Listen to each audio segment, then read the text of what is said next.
这是你的新公司啊。啊，我走了。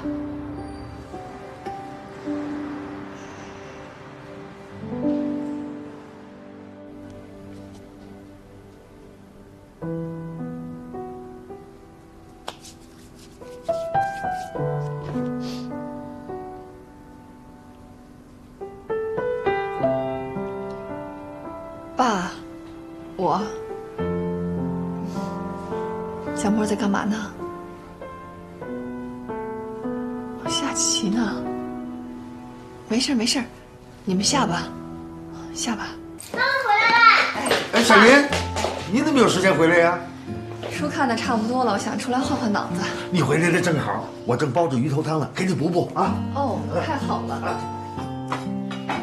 走，跟妈妈聊会儿天。你现在下象棋，能下得过外公吗？妈，你有什么事就直说吧。你怎么知道妈妈有事儿啊？我是你儿子啊，我看得出来。妈妈还真有件事儿，已经想了一段时间了，想来想去，觉得还是应该告诉你。宝贝，你这个月底不是要过生日吗？爸爸和秦山阿姨他们想要给你过，你要如果同意的话，你就跟妈妈说一声，到时候妈妈送你过去。不想。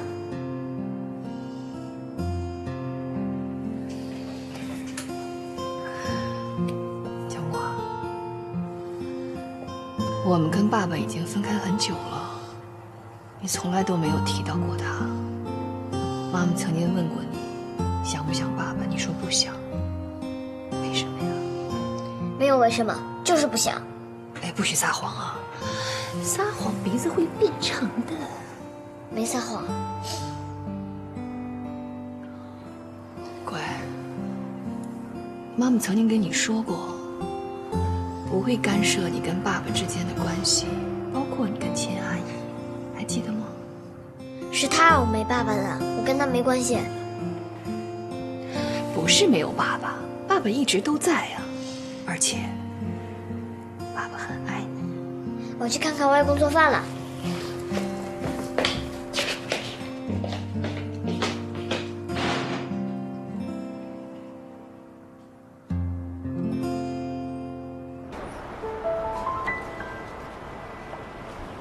先走吧。哎，好的。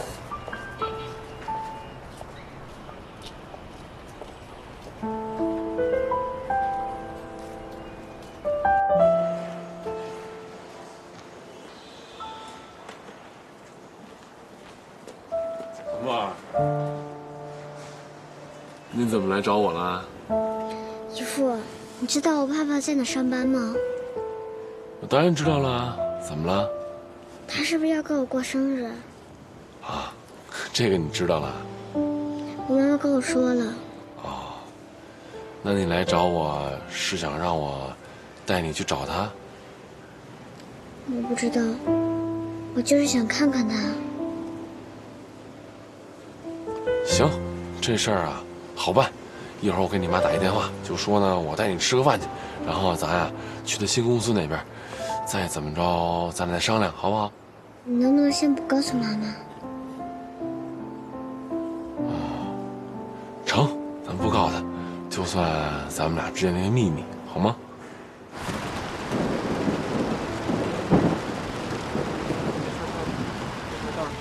妈，爸爸出来了。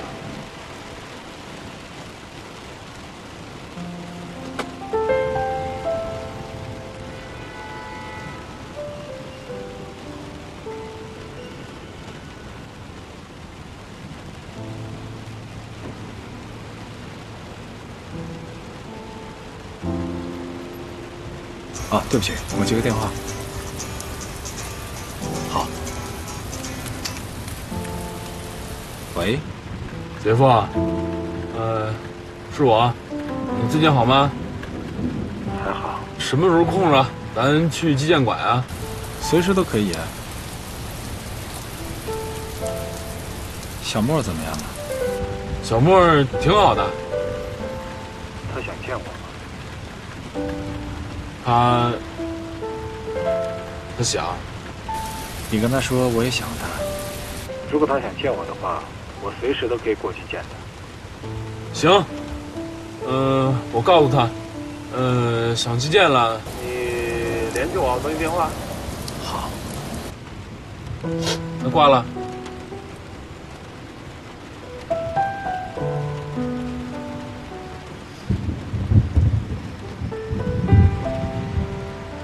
小莫，爸爸的态度你也知道了。那你想不想跟他一起过生日啊？啊？你想好了，你告诉我，好不好？姐夫，我们走吧。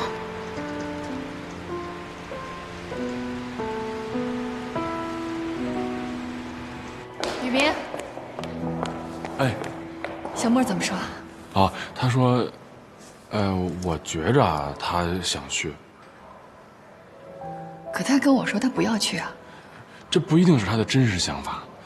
姐，你看啊，就是，林伟呢找我聊过很多次了，想让我呢劝劝你，让你别那么排斥他。只有把你们俩的关系啊处理好了，小莫才会好。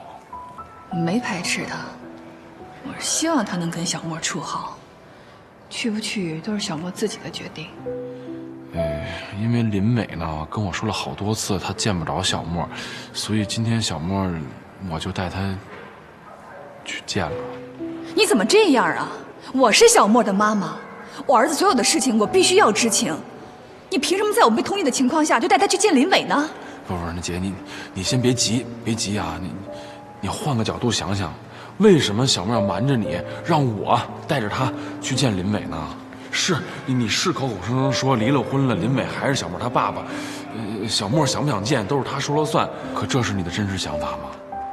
这孩子可不小了啊，你心里想什么呀？他都知道。如果你处理不好你跟林伟之间的关系，你们不等于把小莫夹在中间，让他两头为难吗？姐，你再想想，上次小莫给你变魔术哄你开心，你也看见了，这孩子身上的能量比我们想象的要大得多。所以我建议啊，你能够快一点从离婚这件事里走出来。你别对我要求太高。哎，姐，还有啊，小莫的事儿，以后你就别再管了。还有，我觉得你应该抓紧时间处理好你们自己的事情。我爸已经知道你家的情况了，他这2天特别难受。姐，我送送你，姐。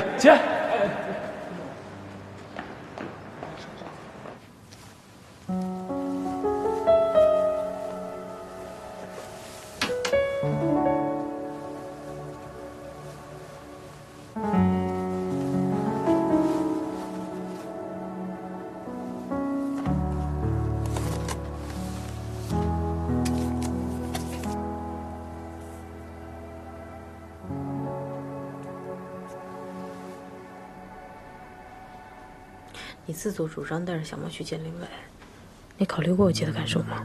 我今天见到小莫，我才知道，那小莫呢，根本就不是不想去见林伟，他是一直顾及你姐的感受。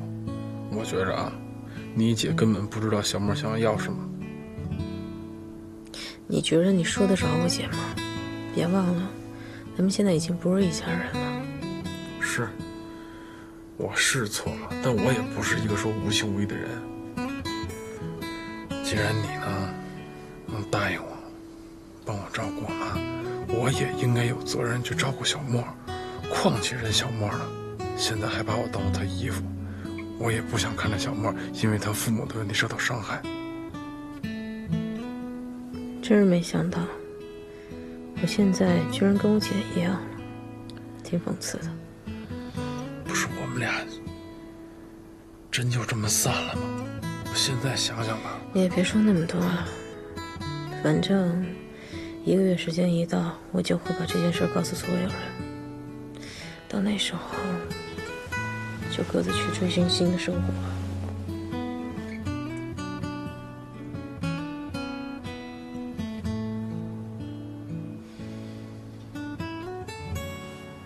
雨明，是我啊。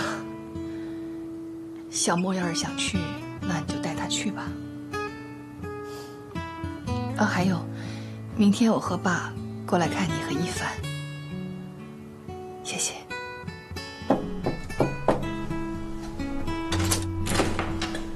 啊，爸，您怎么来了？我来看看你。家里人都不在呀？啊，他们都出去了，现在就剩我跟小丫两人在家呢。他在里面睡觉。雨明也不在家吗？他跟杨小宝去弄投标的事儿了。哦，事情我都知道了。你知道什么了？就是你公公把房子抵押出去，因为上次我到家里去啊，看到了门上贴着法院的封条。现在我就想知道这件事情你是怎么想的？爸，你问这个什么意思呀？因为一开始啊，我刚知道这件事情的时候也很生气，我真想马上找他们去理论。后来我再一想啊，这毕竟是雨明爸爸犯的错误，你不能把这个错误啊转嫁到雨明身上。你呢，要帮助雨明度过这个难关。俗话说得好，一日夫妻还百日恩呢。你不要忘记，你现在是做妻子的，小两口遇到难事的时候，要一块儿度过难关。你要尽到做妻子的责任，爸爸会偷偷的帮助你们。只不过这件事情啊，不能够让聪明姐知道。你婆婆呀是个好面子的人，她不会愿意我插手的。但是爸爸呢，怎么能眼看着自己的女儿吃亏呢？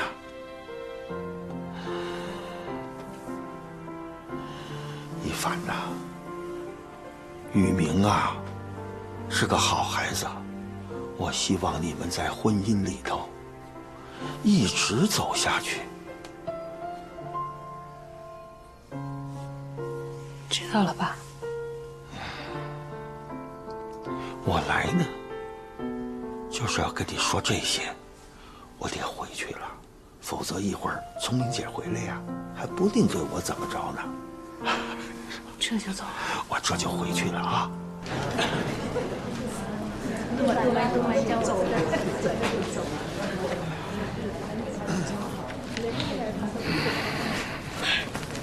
人挺多呀。啊，那个别紧张，对这次中标啊要有信心。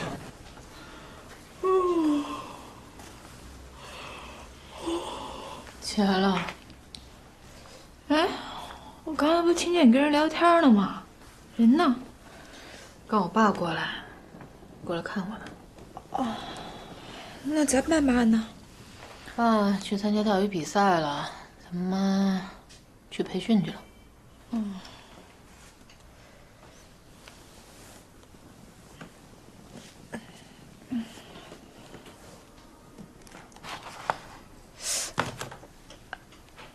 怎么了？好像肚子有点疼。疼？我不会羊水破了吧？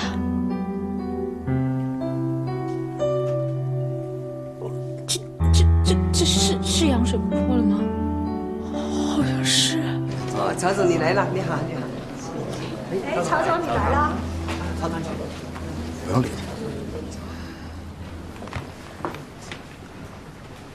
各位，市第一医院手机患者服务系统评标大会现在开始。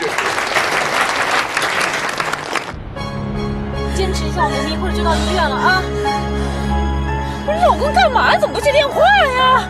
下面有请聚财科技的康岩先生上台讲标。先别出来啊！先别闹腾啊！别折腾妈妈啊！怎么都不接电话啊？这是！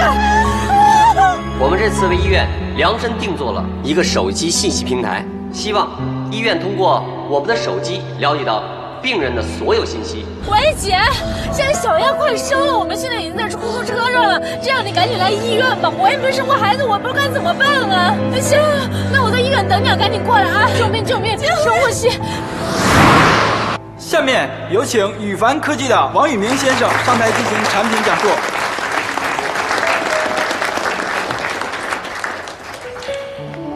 各位，由我给各位呢介绍一下我们这次的招标方案。我们的招标方案呢分成3个部分，第一部分是电子病历的基本概念和系统构架。坚持住啊，这都已经到了啊！哎姐，六你可算来了，我找谁都找不着，这已经快生了。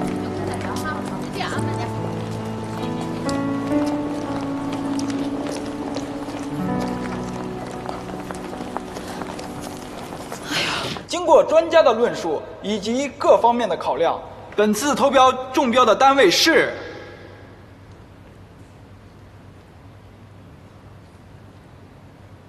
宇凡科技。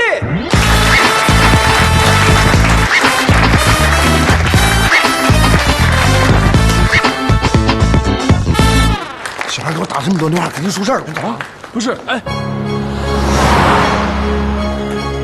你们商量一下，只能一个人陪同啊。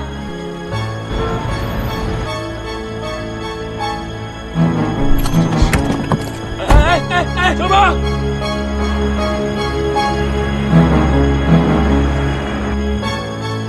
喂，小丫怎么样了？护士说她羊水都破了，这就已经要送进手术室了。你在哪儿呢？你赶紧过来吧。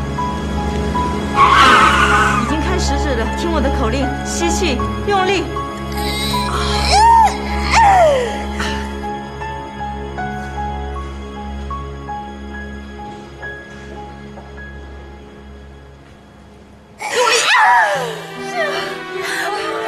想我妈了。好，你等着啊。阿姨，等一下。小雅，那跟妈妈说。我怕。别怕，妈在呢，妈陪着你啊。老婆，小丫，你别害怕，老夫这就赶过来。我知道我对不起你，但我保证，从手术室出来，你一定能看见我。别害怕，我爱你。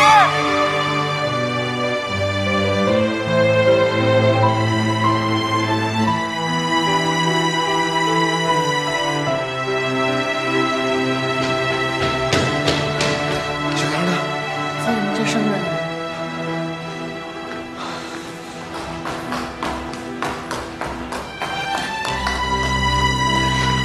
吸气。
真快啊！一眨眼都当姥姥了。你还记得我生小莫那会儿吗？那天丽文也是加班，我生完了他才来。看见自己的儿子，吓得都不敢抱，就在一边傻呵呵的笑。笑完之后开始掉眼泪。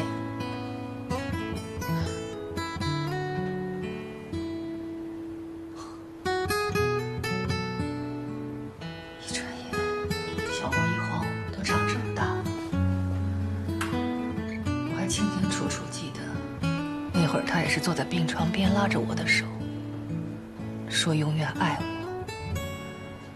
说要做一个最负责任的爸爸。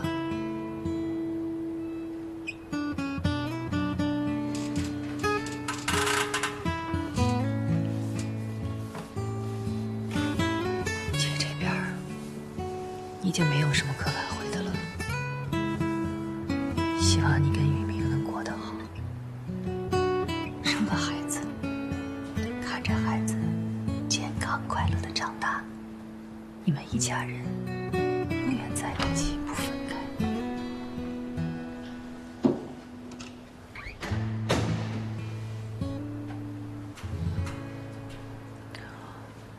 看王宇明这架势，像是能当个好爸爸。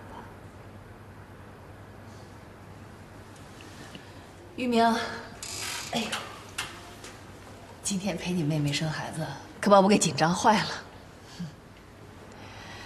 那我先回去了，回头你跟小丫说一声，我改天来看她。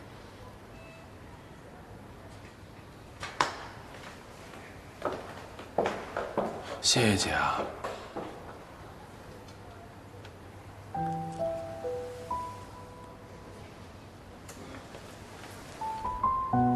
一凡，我姐说，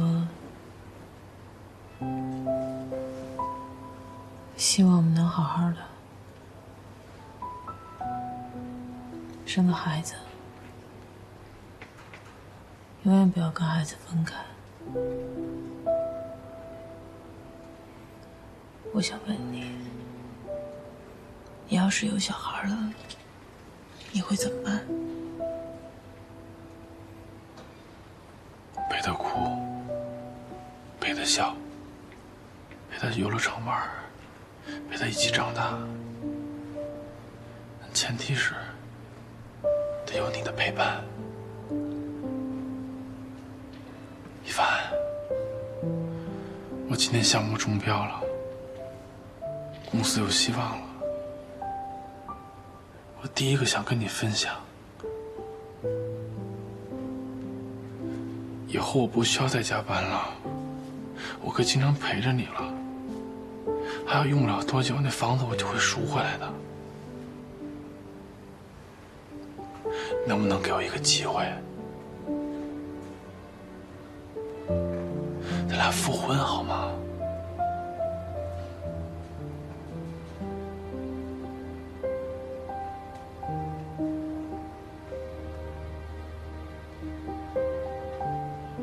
对不起。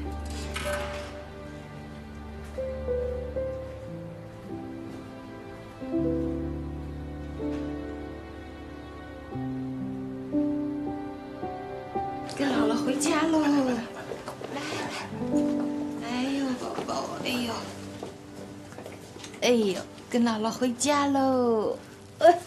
你也算一口人了啊！你看你们这3口之家，妈看着都觉得幸福。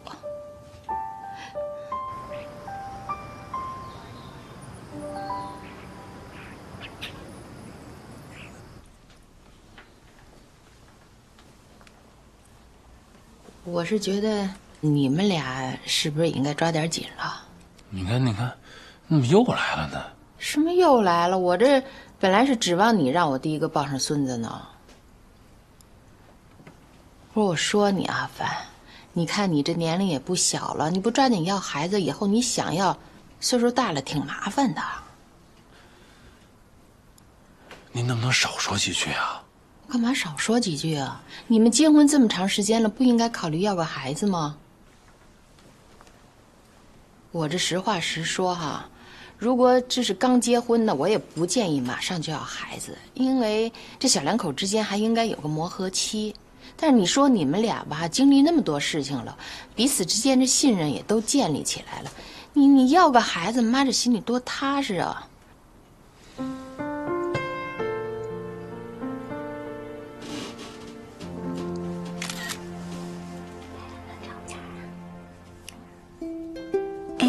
你说咱儿子叫什么名字啊？叫爱搜弟密。能不能好好说话呀？我这不天天想看见他吗？我其实都想好了，就叫杨小虎。杨小虎，我姓杨，他是不是得姓杨啊？那你姓王，他总不能叫杨小王啊，这太难听了。老虎啊，是森林之王，这脑门上还有个王字，所以叫杨小虎。又有状况了，我去了啊。那你们俩商量着。哭了，让我看看。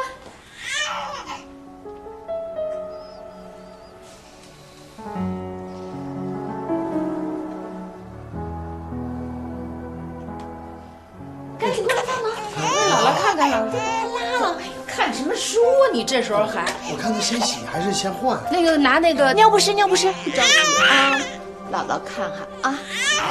来。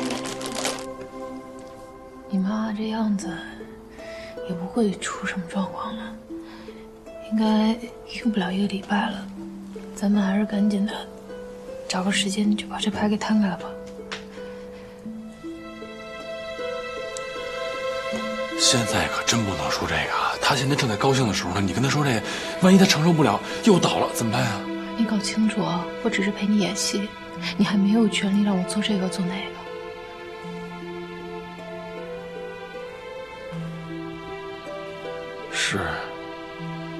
是陪我演戏呢，能不能再给我一点时间呀？行吗？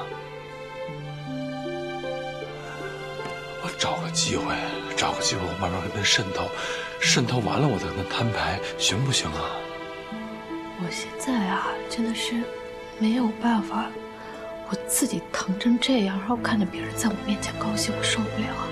真的，我已经受够了，我就等你1个礼拜，就到这个周末好吗？我就等你到这个周末。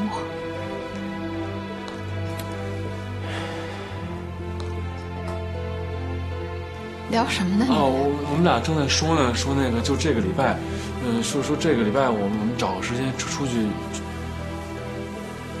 准备出去玩玩呢。出去玩挺好的，玩去吧。你们俩早就应该过2人世界了。那妈，你们先聊着，我出去买点东西。哎，早点回来啊。对，早点回来啊。那个正好，儿子，他出去了，妈还想跟你聊聊呢。妈，行，你先接。我接电话。玉明，我现在就去小丫那儿，你帮我见了小莫之后，就直接送他过来吧，好吗？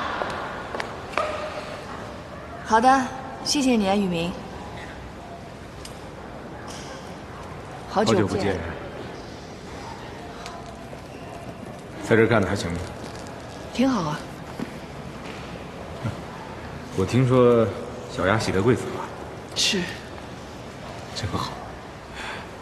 你找我来，不会就想问小丫的事儿吧？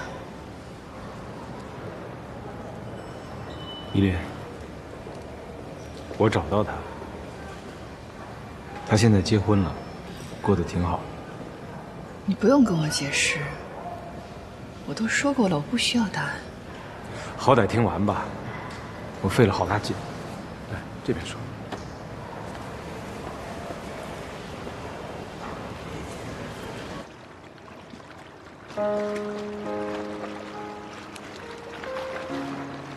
怎么样啊？玩的差不多了，我送你回你妈那儿呗。姨父，我求你个事儿。行，你说。我后天过生日，我想去我爸爸那儿。这件事你还是别告诉我妈。行，我可以呢，先不告诉你妈，但是我要告诉你的是啊，这些事情呢，其实你可以啊，跟你妈妈呀明着说，我相信呢，她也不会生气，也不会不同意的，好吗？一开始他对我确实特别好，一门心思都放在我身上。有一阵儿，我都考虑要跟他结婚了，可是到后来呢，恰恰就是这一门心思成了一个问题。他跟他所有的朋友都不来往，只跟我在一起。任何场合，只要有女性在，我都不能去。到后来，就是吃饭、应酬、跟朋友在一起都不行，我所有的时间和空间都必须是他的。这不是说明对方很爱你吗？这正常吗？这是正常的生活吗？给你，你受得了吗？我就跟他说，咱们能不能给对方一些空间？他就哭，他就说自己没有安全感，就折腾。有一次，我去跟人谈一个挺大的项目，那天回去时候晚了点，他就疯了一样的到处找我。那是我第一次没接他电话。等我晚上回家的时候，他吃了一整瓶安眠药，我赶紧的就送他上医院去。第二天我下了班，再去医院看他的时候，他已经离开那儿了。他妈妈给我留了一封信，让我别再找他们了。我上他们家去，他们已经搬走了，电话也都是空号。后来找了好久，我都没有找到他。蒋律师，听我秘书说你打电话找我，怎么着？找我有事吗？对，是有事找您。我知道你要干什么，我们已经没什么关系了。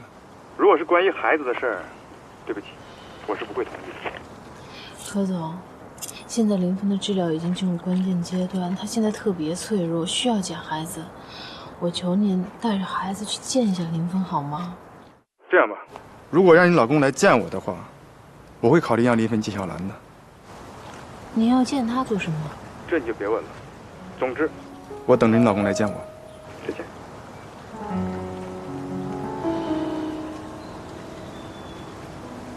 前一阵你说起这事儿了，我赶紧上婚介所，费好大的劲才拿到她地址。她现在的丈夫是个心理咨询师，是她做心理治疗时候认识的，挺好。好，那就好。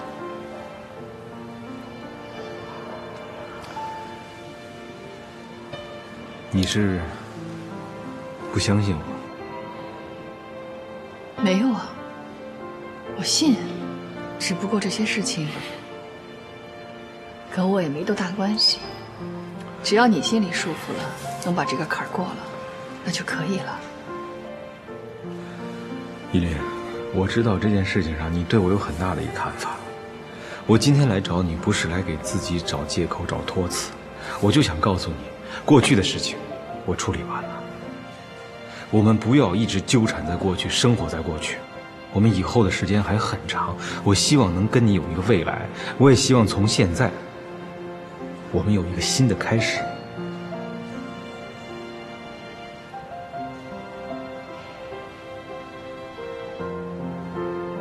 新的开始，我都不知道我还会有什么新的开始。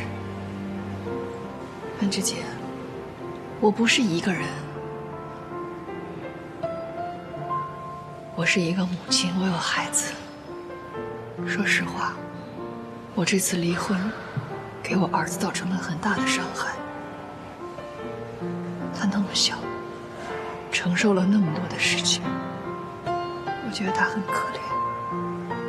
我不想让他再因为我受到其他的刺激，我要保护他。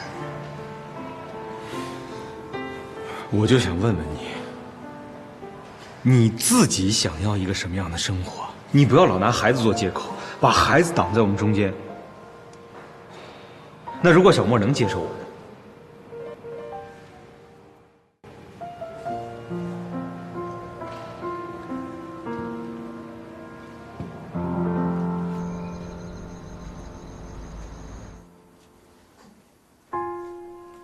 今天何峰给我打电话。何峰给你打电话？其实一开始是我找的他。啊？是你妈妈让我去找何峰，想让我劝何峰带着孩子来看林芬。只是没想到还没开始劝呢，我自己就先离了。那他答应了吗？他说他想跟你谈谈。跟我谈什么呀？不知道。其实我一开始答应你妈去找何峰，不光是为了李奶奶，为了你妈。也是为了我自己。这里边的案子从一开始，我的心就没有平静过。后来过那么长时间，我以为这件事已经可以过去了，结果发现根本就没有。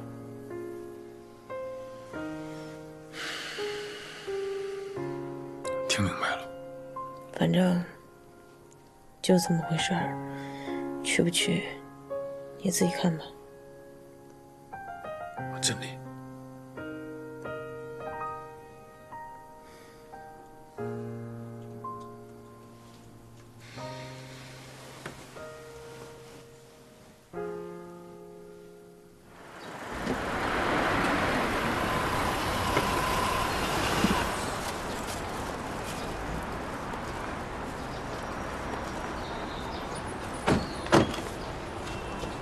一鸣，姐夫，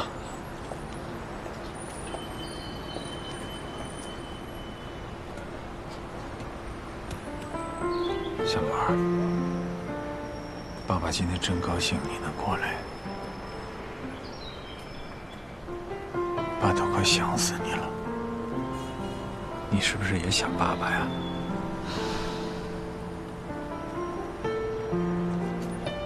那行，这么着，你们过生日，我就先走了。那个小莫，那个过完生日之后啊，姨夫过来接你，好不好？啊？咱们一起。要不然咱们一块儿吧，玉明。那就一起吧。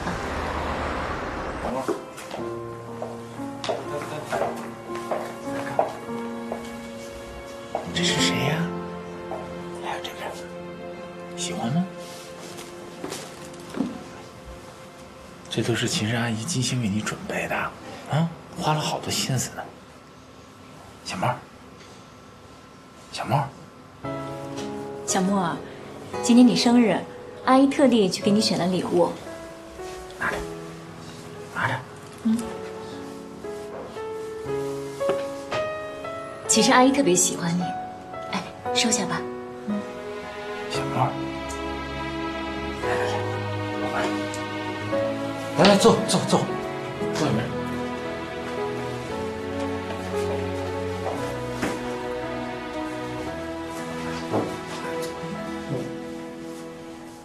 给爸爸一点面子，好不好？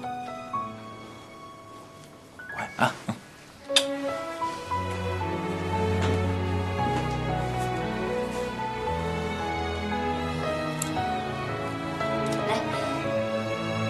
小寿星戴上小皇冠，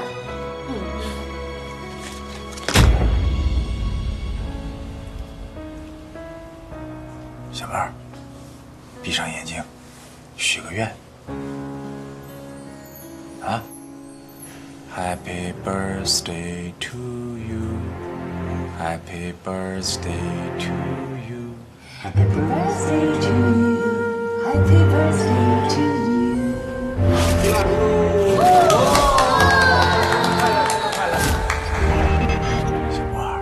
小莫，吹蜡烛。小莫，我们一起吹好不好？1、2、3。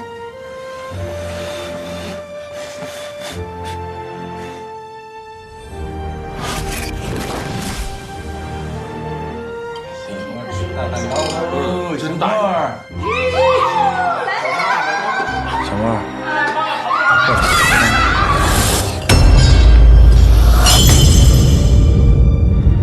哎，你这孩子太美！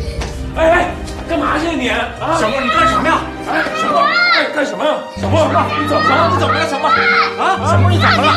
听话，小莫。我没有生日，我没有家，我不要跟你们在一起。小莫，我恨你们，我恨你，我恨你们。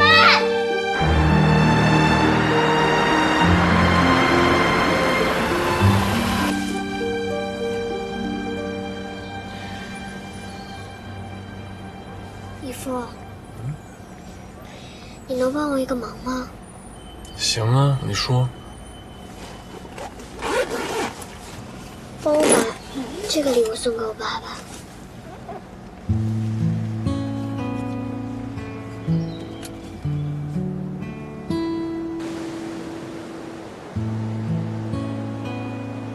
沫呢，说这是他给你做的生日礼物。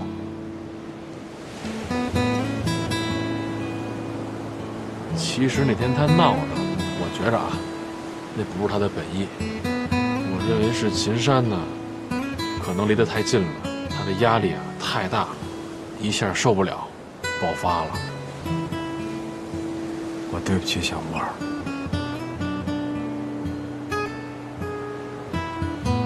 姐夫，以后有小沫的时候，你就跟秦山的关系还得慎重。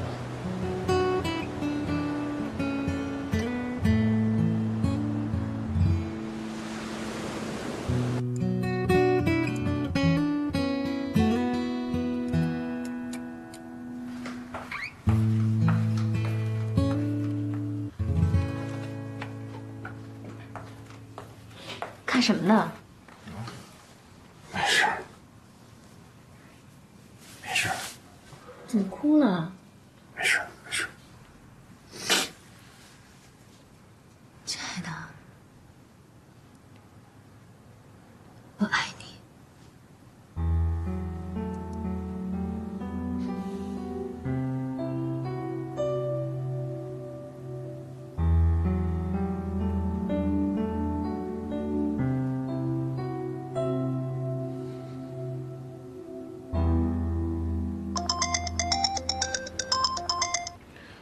喂，姐。小沫，小沫，我今天得送回家的呀。我看着小沫进的门。姐，你先别着急，我们马上过来。怎么了？小沫不见了。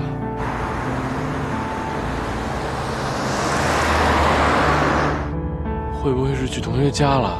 我已经给老师打过电话了，老师挨个同学都问过了，他谁家也没去。他不会是去找林伟了吧？我给林伟打过电话了，没在他那儿。你干嘛告诉林伟啊？我没说什么事儿，我就是问他小沫跟他联系没联系。那你这么说，他还能不知道啊？小沫都已经这么大了，他出去应该知道给家里打个电话呀。那不是现在没打吗？行了，姐，你别着急了，要不给韩总打个电话吧？我把照片都发给做酒店的朋友，说没看有孩子过去要房间。再说小沫这样的孩子需要房间，酒店也不会给，除非是不正规的旅馆。我也让朋友等着呢，你别着急，有消息马上给我电话。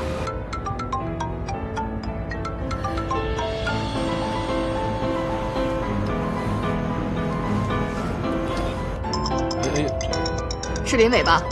你别接啊，把他电话挂了。接电话呀，接电话呀。姐，都别说了。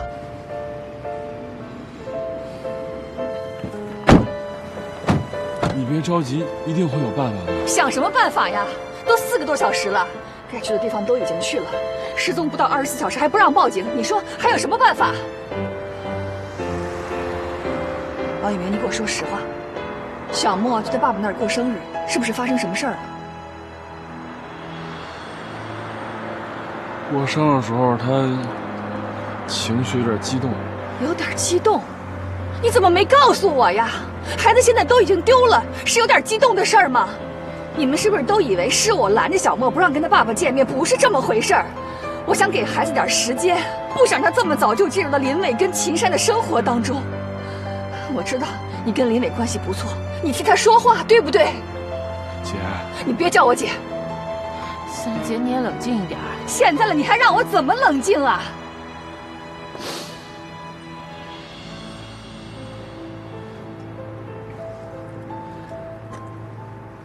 我知道小沫可能会去哪儿了。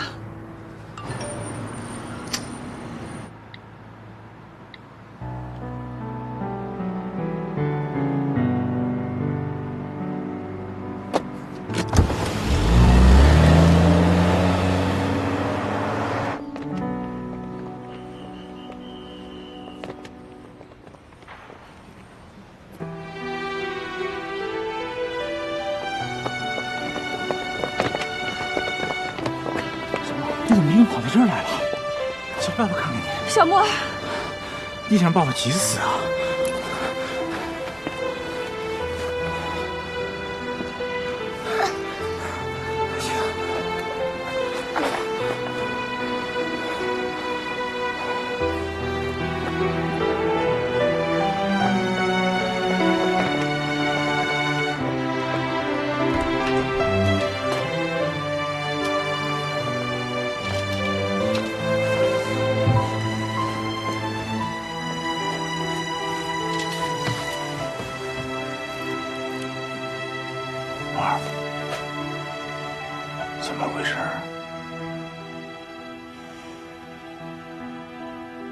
你知不知道你今天的举动特别危险呀？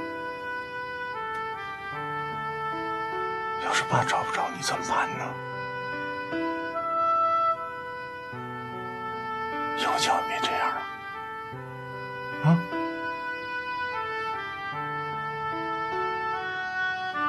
小猫儿，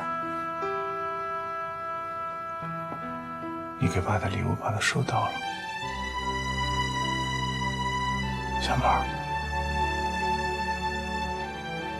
如果你恨爸，想骂我，爸今天在这儿，你尽管骂，等你骂够了，爸再走。香格里拉你不去了，破冰船去南极看企鹅你都不要了，你为什么不要我了？小猫儿，小猫儿，爸没有不要你，爸没有不要你，我永远都是你的爸爸，啊！一个不要我的爸爸，一个不在一起的爸爸吗？你知道我很想你吗？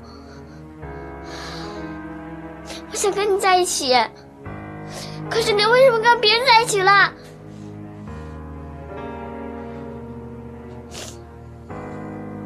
爸爸，对不起。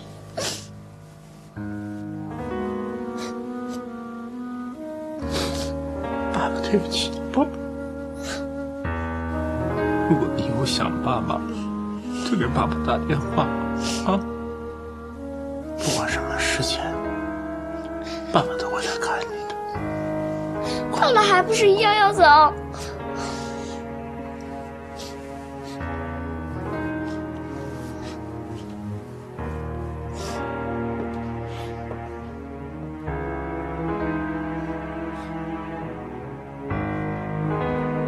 小莫，让爸爸回去吧。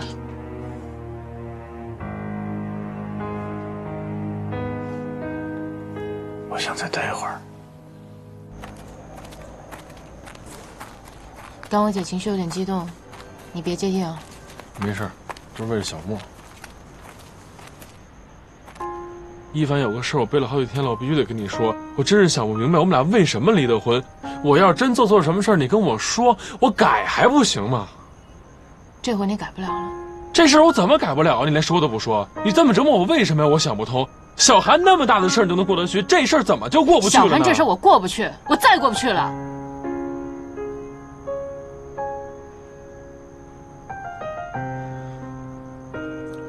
过了这个周末，我们各走各的。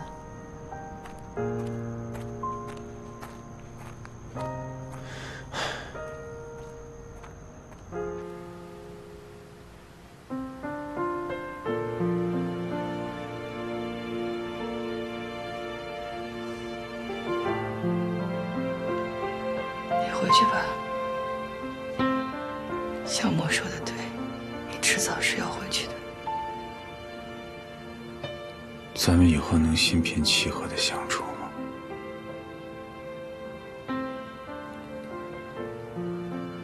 就算是为了小莫，怎么心平气和？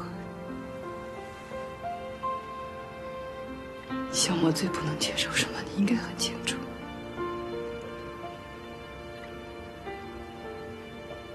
可我毕竟是小莫的爸爸呀。可你现在有了你自己的新家，你跟秦山肯定要结婚，会有你们自己的孩子。我觉得现在你更应该要想到对他负责。我只是希望能够跟小莫走得更近一点，就这一个要求，可以吗？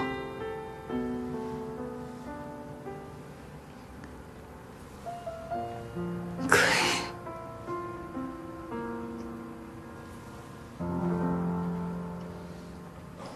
哎，干嘛呢？怎么了？跟一凡吵架了？没有，就有点累了。快点说，到底怎么了？真是不知道。最近这一凡呀，就跟那变了个人似的。我问了他好几回了，也不正面回答我。也是啊，最近一凡好像是有点怪怪的。哎，你是不是做了什么对不起一凡的事儿，让人发现了，结果自己还不知道呢？我舔你良心啊，绝对没有。你要非说有什么事影响的话，那只能是小韩的事。对，这都多长时间的事，早就过去了。人一凡都原谅你了，再说。那肯定没有了，就没有就别想了，走，吃饭去。哎，饭我就不给你吃了。那一凡他姐呀，今天去公司查账去了，可能回来的晚。小莫没人接，我带他姐呢，帮他去学校接小莫去。行了，明天你就不用来了啊。公司呢有我呢，你就放心。你和一凡呢，踏踏实实过个二人世界，啥都没问题了啊。走了啊。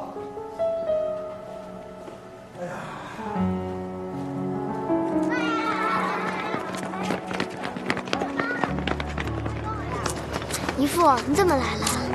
你妈呀，今天有事儿，让我呢过来接你。姨父，我错了，我不会再跑了。我有事想请你帮忙。啊，什么事儿说吧。那我说了，你可不能骂我。你先说，我听听。老师让我叫家长留下。为什么呀？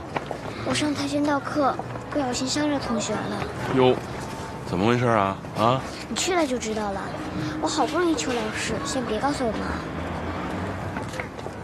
行，走，听老师说什么。走。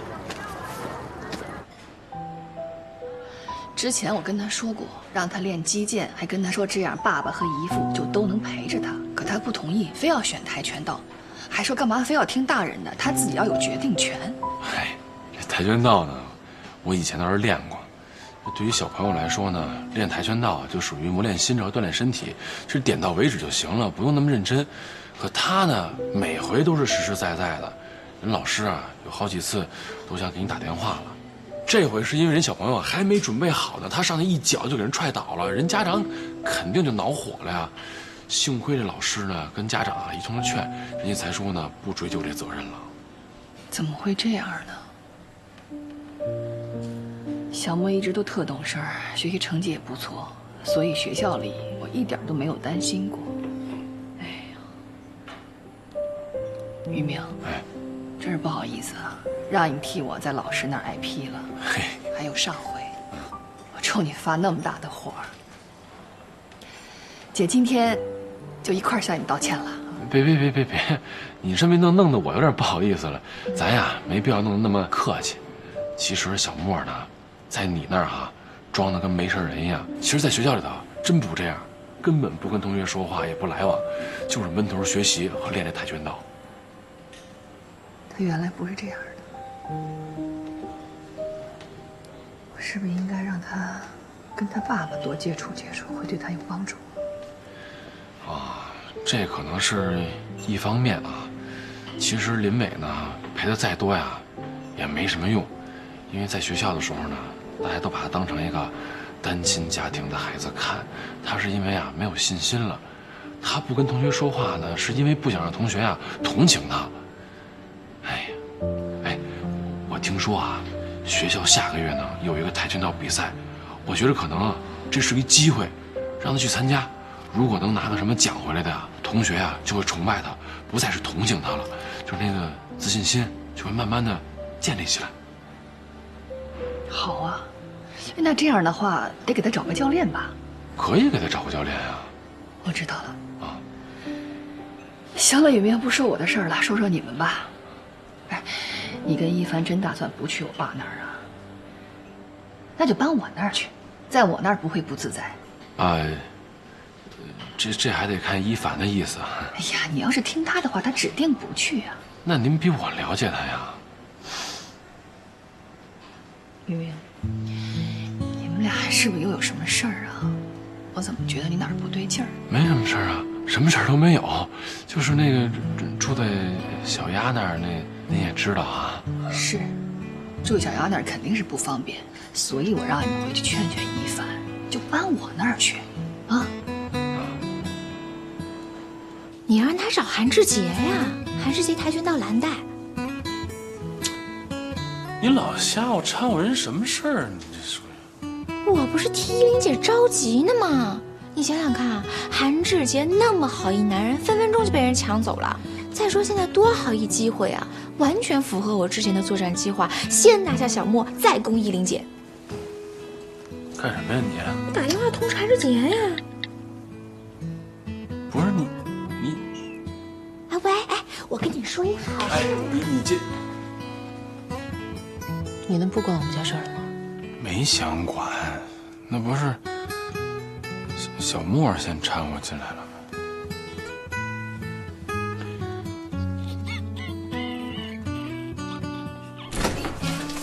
回来了。干嘛？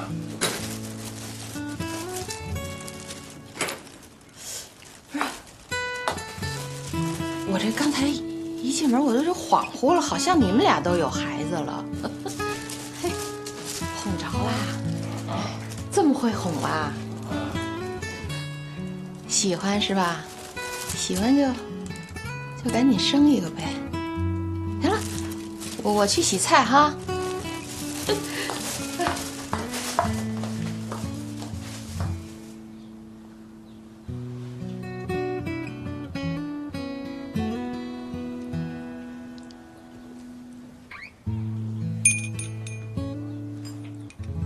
都睡着了，你也不怕吵着他。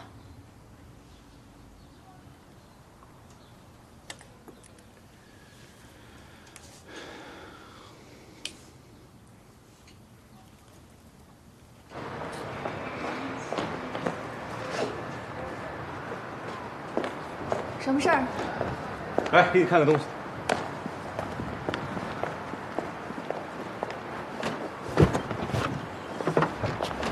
新的跆拳道服和护具，我刚才又去恢复了一下，准备给小莫当陪练。你怎么知道的？雨明说的。对，小丫。不用了，我正准备给小莫找个教练呢。我已经跟小莫说好了，他同意。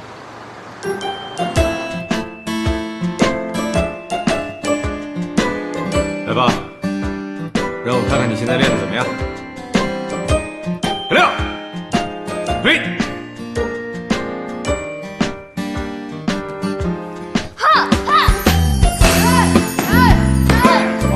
速度要快啊！来，再来。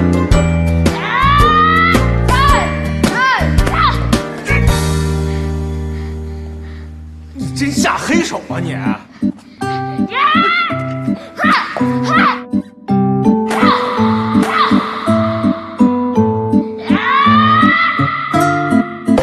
你疯了！你在学校要是这么比的？输了。你这也不叫赢啊！反正就输了，我也不想跟你学，我就来告诉你。你别打我妈主意，我是不会让你跟她在一起的。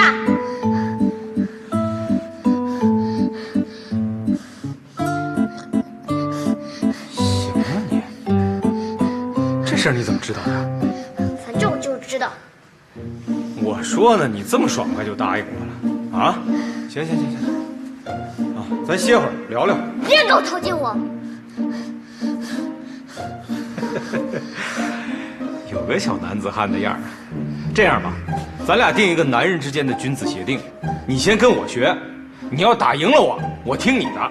不行，你是大人，我是小孩，不公平。那这样，你要是在学校的比赛里拿了冠军，你说了算，这行吗？你说的。君子一言，驷马难追啊。行。不，咱得说好了啊，得按规矩来。就像你那样，那叫犯规。好。一言为定。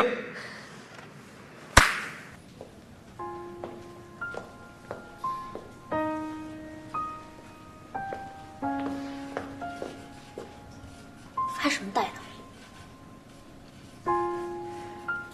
你们还记不记得我之前说的一男的跟他前女友有了孩子又没要的那事儿？就是他瞒着他老婆的那个，怎么了？他老婆知道了？俩人闹了啊？离了。离了？离了就对了，要我也离。这男人都结婚了，还跟前女友扯不清楚，还扯出一孩子来。就算他跟那前女友扯清楚了，万一再冒出个前女友怎么办？这男人真不是个东西，这就是典型的狗改不了吃屎。他的老婆就成了个炮灰了。对，而且他对不起的不止一个人，是3个人。